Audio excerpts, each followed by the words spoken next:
Hello children, welcome to the channel speak and span learning. हमारा आज का topic है class 3 moral science chapter number 10 hobby. Hobby का मतलब होता है कोई भी ऐसा काम जो हमें पसंद हो। The value from the chapter is bringing out hidden talent. मतलब हमें इस चैप्टर से क्या समझना है, सीखना है। तो हम ये सीखेंगे कि ब्रिंगिंग आउट हिडन टैलेंट, हमारे अंदर जो छिपी हुई प्रतिभा है, टैलेंट का हिंदी होता है प्रतिभा या खूबी, हम उसे कैसे बाहर ला सकते हैं। Let us start this. A hobby is an activity that a person does in his or her free time just for fun. अब हॉबी क्या होती है?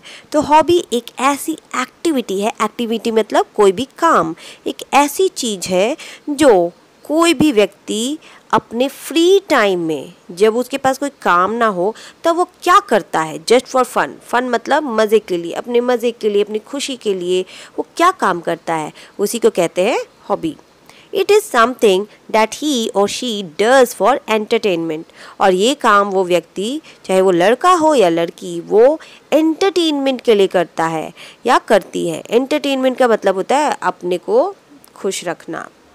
We can adopt any creative activity as a hobby. और हम hobby के लिए कोई भी एक्टिविटी, कोई भी क्रिएटिव रचनात्मक चीज़ कुछ भी कर सकते हैं। तो क्या क्या कर सकते हैं? Painting, drawing, singing, music, dancing, gardening, indoor और outdoor sports, collecting stamps etcetera can be chosen as a hobby. तो बहुत सारे यहाँ एग्जाम्पल दिए हुए हैं। आप पेंटिंग, ड्राइंग, आपको गाना गाना पसंद है, म्यूज़िक सुनना या बनाना पसंद है, डांस करना, गार्डन में काम करना, कोई घर के अंदर इंडोर गेम या फिर बाहर जाकर आउटडोर गेम जैसे कि क्रिकेट, फुटबॉल, बैडमिंटन, ऐसा कुछ खेलना, स्टैम्प्स कलेक्ट करना या और भी कुछ चीज़ें हो सकती है। तो कोई भी चीज़ जो आपको पसंद हो उसे आप अपनी हॉबी बना सकते हैं। A hobby is a wonderful means of relaxation. Hobby जो है ना वो बहुत ही अच्छी चीज़ होती है। इट्स वंडरफुल मतलब बहुत ही ऐसी कुछ अद्भुत चीज़ है जो करने से हमें रिलैक्स फील होता है, बहुत आराम मिलता है। अगर हम थके हुए हैं, हमें कुछ समझ नहीं आ रहा और हम वो करें तो हमारा खुश हो जाता है। ऐसी चीज़ है hobby. It is the best way to develop our hidden talents. ये इसके द्वारा हम अपने अंदर छिपी हुई प्रतिभा को भी हम और आगे बढ़ा सकते हैं। टैलेंट का मतलब होता है कोई भी चीज़ जो आपके अंदर एक ऐसी खूबी हो, कोई ऐसी क्वालिटी आपकी जो दूसरों में ना हो या आप जिसमें बहुत अच्छे हों, उसे कहते हैं टैलेंट। तो हम सभी के अंदर ना कुछ हिडन टैलेंट होते हैं, कुछ ऐसी क्वालिटी ज़रूर होती है जो शायद हमें भी ना पता हो, और जब हम उसे एज अ हॉबी करते हैं तो प्रैक्टिस करने से हम उसमें और बेहतर हो जाते हैं। Hobbies also help us to have a career in that particular activity. और हॉबीज़ कई बार ऐसी भी होती है कि हम अपनी हॉबी को करते करते उसे अपना करियर भी बना लेते हैं। करियर का मतलब होता है कि हम बड़े होकर क्या करेंगे। जैसे कि अगर आज आपको गाना गाना पसंद है और बड़े होकर आप एक गायक बन जाएं, सिंगर बन जाएं, तो सिंगिंग आपकी हॉबी थी और वो अब आपका करियर बन जाएगा। Scientist J.C. Bose as a child had the hobby of keeping pets. तो यहाँ हमारे पास एक एग्जाम्पल है साइंटिस्ट J.C. बोस का। साइंटिस्ट को हिंदी में वैज्ञानिक कहते हैं। और J.C. बोस जब छोटे थे ना, तब उनको एक हॉबी थी पेट्स रखने की, मतलब पालतू जानवर। उनको जानवरों से प्यार था, वो अपने घर में पेट रखना चाहते थे। He used to compare them with plants. और वो अपने पेट एनिमल को अक्सर जो है प्लांट्स के साथ कंपेयर करते थे, उनकी तुलना करते थे कि मेरा एनिमल, मेरा पेट ऐसा है और ये प्लांट ऐसा है, क्या ये दोनों एक जैसे हैं या नहीं है। Later, this led to his discovery of life in plants. और आगे चल के यही उनकी जो हॉबी थी ना, वो इतने काम आई कि उन्होंने नई डिस्कवरी की, और वो डिस्कवरी थी लाइफ इन प्लांट्स। मतलब प्लांट्स में, पेड़ पौधों में भी जान होती है। हम आज ये बात जानते हैं, लेकिन उस समय पुराने ज़माने में ये बात लोगों को नहीं पता थी। Scientist J.C. बोस ने ही ये बात हम सबको बताई कि प्लांट्स में भी लाइफ होती है, वो भी हमारी तरह जीते हैं और धीरे धीरे बड़े होते हैं। You must have heard about the chess grandmaster Viswanathan Anand. और आपने ग्रैंड मास्टर विश्वनाथन आनंद के बारे में तो सुना ही होगा, जो कि बहुत बड़े चेस प्लेयर हैं। At the age of 6 he learn playing chess from his mother. जब वो सिर्फ 6 ईयर्स के थे ना, उस टाइम उन्होंने अपनी मदर से चेस खेलना शुरू किया था, सीखा था। During his spare time he played chess with her. और जब स्पेयर टाइम मतलब जो फ्री टाइम होता है, जब वो कोई काम ना करते हो तो बस मज़े के लिए वो अपनी मदर के साथ में चेस खेला करते थे। Soon he became an expert in this game। और बहुत ही जल्दी वो इसमें एक्सपर्ट का मतलब होता है कि एकदम जो सबसे अच्छा हो, तो वो पूरी तरह से इस गेम को, चेस को सीख चुके थे। Today he is a renowned chess player। और आज वो एक बहुत ही नामी चेस प्लेयर है। Here is another example of a brave and courageous lady, Bachendri Pal. तो हमने विश्वनाथन आनंद के बारे में तो देखा कि उनकी हॉबी क्या थी, चेस खेलना, और धीरे धीरे उसी में उन्होंने अपना करियर भी बना लिया। और आज वर्ल्ड में हर कोई, इंडिया नहीं, मैं वर्ल्ड की बात कर रही हूँ, पूरे वर्ल्ड में विश्वनाथन आनंद का नाम जाना जाता है। उसी तरह हमारे पास अगला एग्जाम्पल है बचेंद्री पाल का। बचेंद्री पाल जो कि बहुत ही ब्रेव एंड करेजियस, बहुत ही साहसी बहादुर लेडी की कहानी है। From her childhood Bachendri Pal was very active in physical activities. Bachendri Pal जब छोटी थी ना, अपने बचपन से ही, चाइल्डहुड के समय से ही वो बहुत ही एक्टिव थी। Active in physical activities. Physical मतलब जो जिसमें हमें शरीर का यूज़ करना हो, जैसे दौड़ना, भागना, जंप करना, ये सब फिजिकल एक्टिविटीज़ हैं।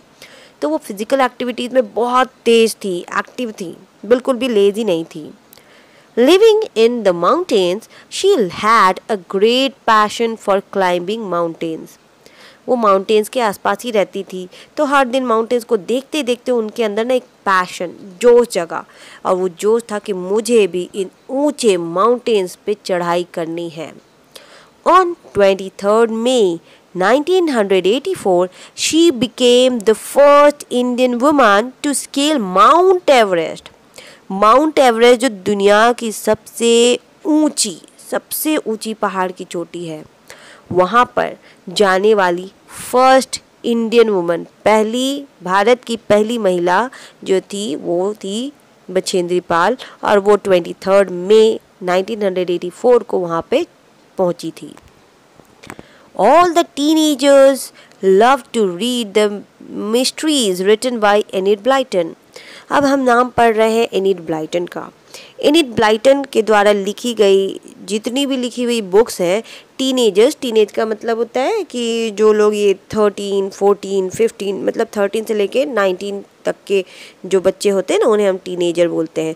उन सभी को एनिड ब्लाइटन की स्टोरीज़ पढ़ना, mysteries, actually mystery word use किया गया है। मिस्ट्री का मतलब होता है जिसके बारे में कुछ पता ना हो, रहस्यमय, कि आगे क्या होगा। तो ऐसी स्टोरीज़ एनिड ब्लाइटन ने लिखी हैं और उनकी स्टोरीज़ को, उनकी मिस्ट्रीज़ को टीनेजर्स बहुत पसंद करते हैं। It is said that Enid was not a bright student. जब एनिड ब्लाइटन छोटी थी ना, तो वो कोई ब्राइट स्टूडेंट मतलब बहुत तेज़ बच्ची नहीं थी, वो पढ़ने में बहुत तेज़ नहीं थी, वो हमारी तरह एक कॉमन पर्सन थी। She wrote stories only for fun. और उनको लिखना अच्छा लगता था, लिखना उनकी हॉबी थी, इसीलिए वो मज़े के लिए बस स्टोरीज लिखती थी। Later these stories fetched her fame all over the world. और आगे चल के उनकी यही स्टोरीज जो उन्होंने लिखी थी, ये पूरे वर्ल्ड में फेमस होने लगी, लोग बहुत पसंद करने लगे। Having a hobby is a wonderful way to spend your leisure time। Leisure का मतलब होता है फ्री या खाली समय, और स्पेयर भी यही होता है, एक बार स्पेयर वर्ड भी आया था ना। तो हॉबी होना, किसी के पास भी अगर हॉबी है तो ये बहुत ही अच्छी चीज़ है।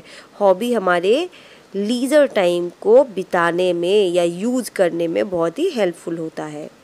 A hobby helps in acquiring a lot of skills, knowledge and experience। Hobby हमारी स्किल का मतलब होता है हमें क्या आता है, उसे हम स्किल कहते हैं। स्किल को, नॉलेज मतलब हम क्या जानते हैं, और एक्सपीरियंस मतलब हम जो कर रहे हैं, जो हमने सीखा है, किस तरह से अब तक का समय बिताया है, इन सभी चीज़ को एक्वायर मतलब उसको लेना, अपने में समझना, इन चीज़ों को प्राप्त करने में हॉबी हमारी बहुत ही हेल्पफुल होती है। So choose a hobby and practice it to perfection. इसीलिए आप सभी को भी एक हॉबी ज़रूर रखना चाहिए। हम सभी के पास कोई ना कोई हॉबी तो होनी चाहिए।